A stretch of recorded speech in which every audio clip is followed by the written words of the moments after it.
You're not going to believe what unfolds in this courtroom. The judge is trying to get a straight answer, and it's like pulling teeth. Let's see how this plays out. The judge starts by asking a man named Mr. Escarino a seemingly simple question. Who were you living with in January of 2014? Mr. Escarino says he was just jumping from place to place. The judge is not having it. Nobody lives place to place, she says.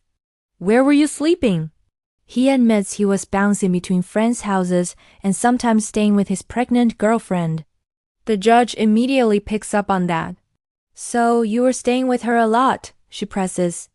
She's getting annoyed, telling him not to play games with her. I don't like stress at my age, she warns. It's not good for me. So, we're going to start over again. She rephrases, where were you spending most of your nights? Finally, he gives a clearer answer, with my girlfriend. The judge seems satisfied, saying, that's the kind of specificity I'm looking for. So the picture becomes clearer. He and his pregnant girlfriend were living together, but where? The judge asks who his girlfriend was living with. The answer? Her father. So, he, his pregnant girlfriend, and her father were all under the same roof. How long had this arrangement been going on? No more than a month, he says. Before that, he was at a friend's house while his girlfriend was already living with her dad.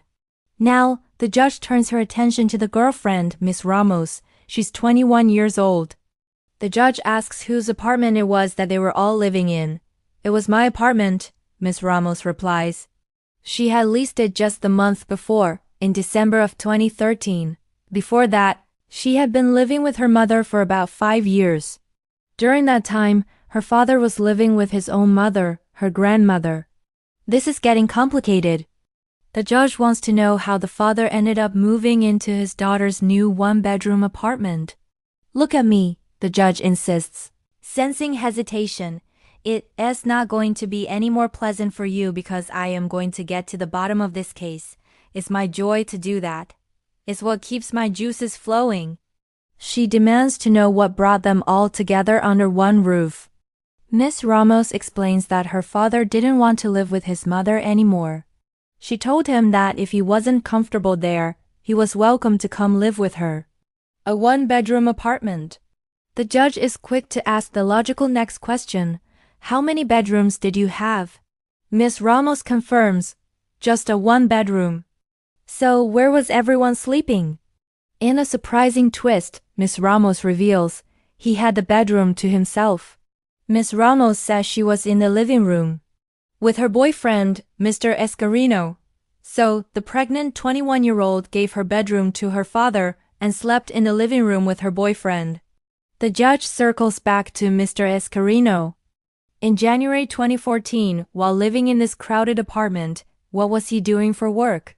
I was unemployed, he admits. Then the judge brings up the real reason they're all here. Without sugarcoating it, I want you to tell me what that kerfuffle was about. Mr. Escarino lays it out. It was a commercial burglary and felony evading. The judge digs deeper. What kind of premises were you burglarizing? He clarifies. More like vehicles. So he was breaking into cars. The judge asks what he was trying to do. He claims a friend he was with saw something valuable inside a car. The friend went in, got spotted, and ran back to Mr. Escarino's car. He says that because he had a recent run-in with the law and knew his girlfriend was pregnant, he didn't want to go back to jail. So, he fled. When you fled, there was a high-speed chase, the judge states. Yes, he confirms. But they caught you. Yes, and they set his bail at $100,000.